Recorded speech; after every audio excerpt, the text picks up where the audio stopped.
Welcome to the Living on Purpose and Not by Accident podcast, brought to you by Summit Financial Group and remedylive.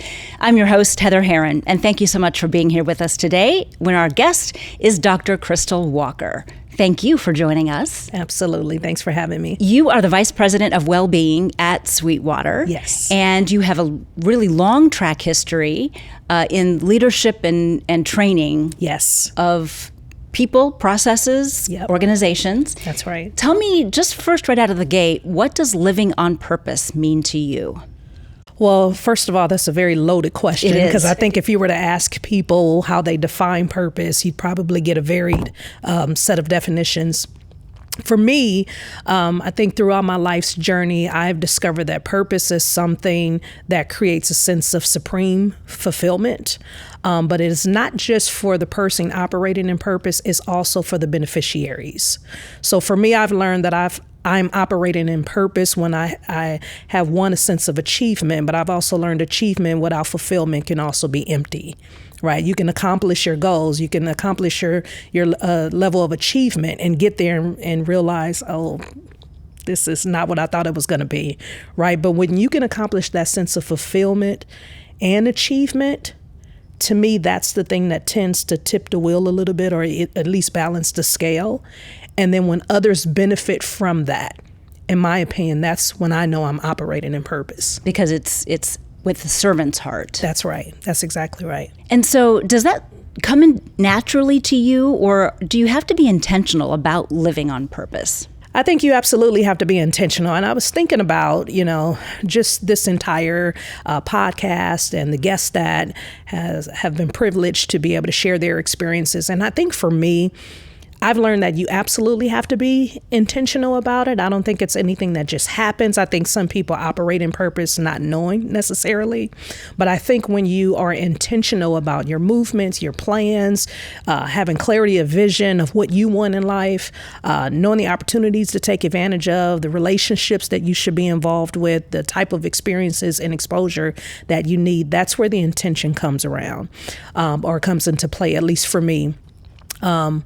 I think for me, growing up in a very impoverished community with a lot of childhood trauma that I had to just overcome at some point in life, it just kind of slaps you in the face where you realize, I don't want that, which means I have to be very intentional about creating the opposite for me. And so I've had to be very intentional about the choices that I make.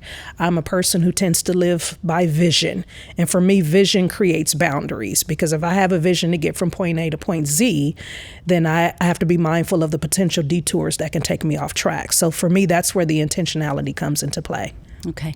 And as you're teaching others, because you are a trainer at heart, as you're teaching others to live with purpose, how do you do that? And how do you determine what your why is, or help other people determine what their why is?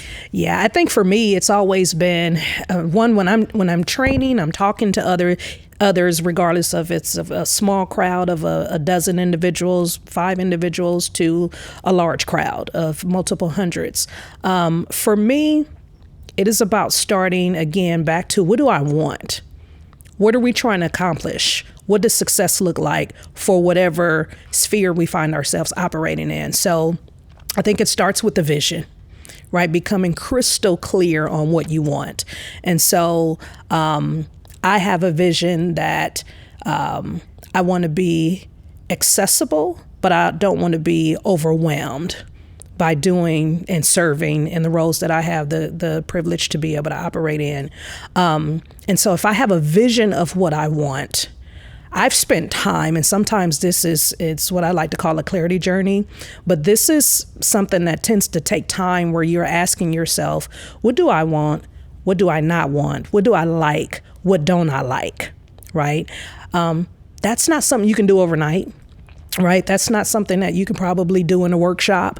That's something that it's the beginning of a journey almost, Heather, where you have to really look within to find out, who are you?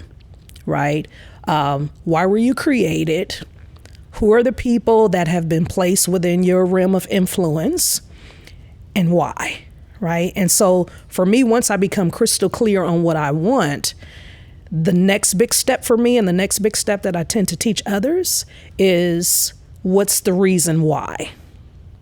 Because if I have a valid reason, or if I have a strong enough reason, that's going to motivate me to do even the hard thing in order to get what I ultimately want. And so I try to get people to understand that. I've had a lot of women come to me and say, hey, we work in these male-dominated industries, and how do we advance our careers, or how do we make our voices known in a space where we've not previously had that opportunity? And they tend to start shifting blame and pointing fingers. Well, I would do this if these people weren't in charge, or if I had this opportunity. But then I have to challenge them to back up and think, okay, well, what do you want? If you had an opportunity to stand before the person who is going to grant you the very thing that's on your heart, could you even articulate that? And most of the time they can't. They don't even think on that level, right? So how do you back into that and say, okay, let me first start off by understanding what I want, and be able to articulate it well enough so that if whoever I may find myself engaging with, or in a conversation with, I've been in flow so much where operating in purpose, where I can know exactly what I want, and meet someone who probably I've never met before, and they have just the thing that I want, but I'm able to recognize it, or just the thing that I need, I should say, but I'm able to recognize it because I know what I want. You talked a little bit about challenges and some things that you've had to overcome. How do you overcome challenges that are in your way? And sometimes, I know as a woman, I'm my own biggest enemy sometimes, and I've created those own challenges inadvertently. So how do you overcome those? So for me, I had to, and this is probably going to be a little deep, yes, but that's who I am, unapologetically. That's a part of operating on purpose too, being able to own who I am and in the spaces that I am. So one of the things that I've learned to help me navigate life overall is to understand what season I'm in. And just like we have natural seasons, we know that summer comes every year, fall, winter, followed by spring. We know that's the order of natural life and seasons. And so for me, and this, I'm a woman of faith, so I desperately rely on prayer and being able to really tap into the relationship that I have with God to be able to really learn how to live this life that He designed for me to live. And so through that, I have learned that my seasons come in three forms: blueprint seasons, fingerprint seasons, and footprint seasons. And so blueprint seasons for me are those isolated seasons where it's just me and God. Those are those seasons where He's given me great divine innovation, creativity, seasons where He's literally giving me a blueprint for a vision that I may have. The challenge in that is blueprint seasons are very isolated.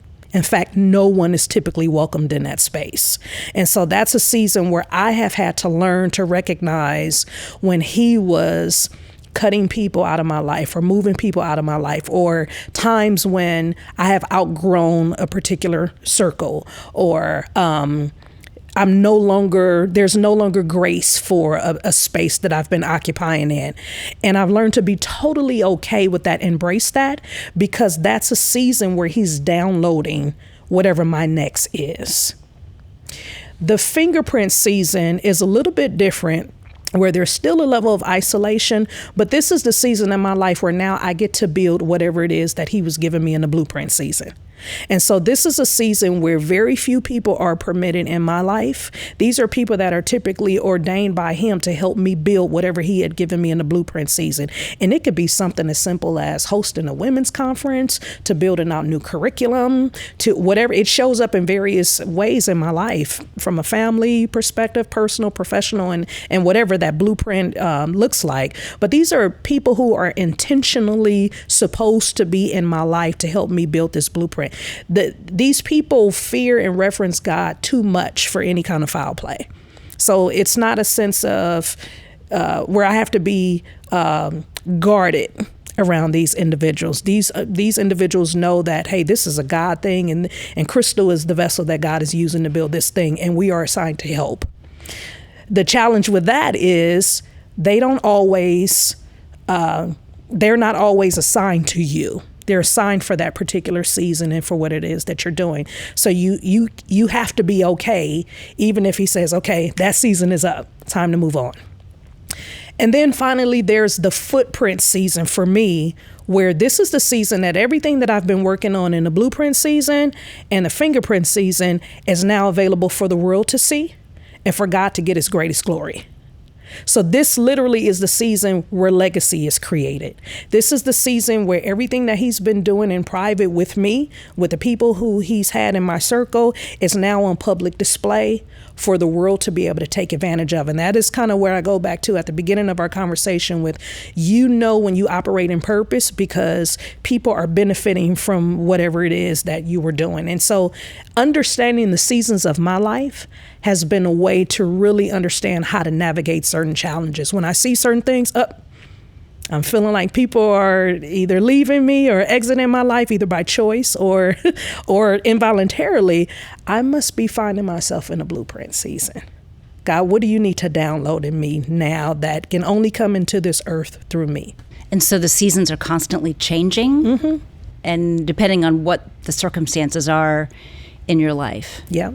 That's fascinating. Yeah. I hadn't thought about it that way. Yeah. And so it's been a way for me to clearly understand, where are you right now? Are you getting the download? Are you building, or are you giving out? And then with that in mind, who needs to be around you during these seasons so that you can operate in supreme confidence, in supreme flow, knowing that where you are, you're exactly where you're supposed to be.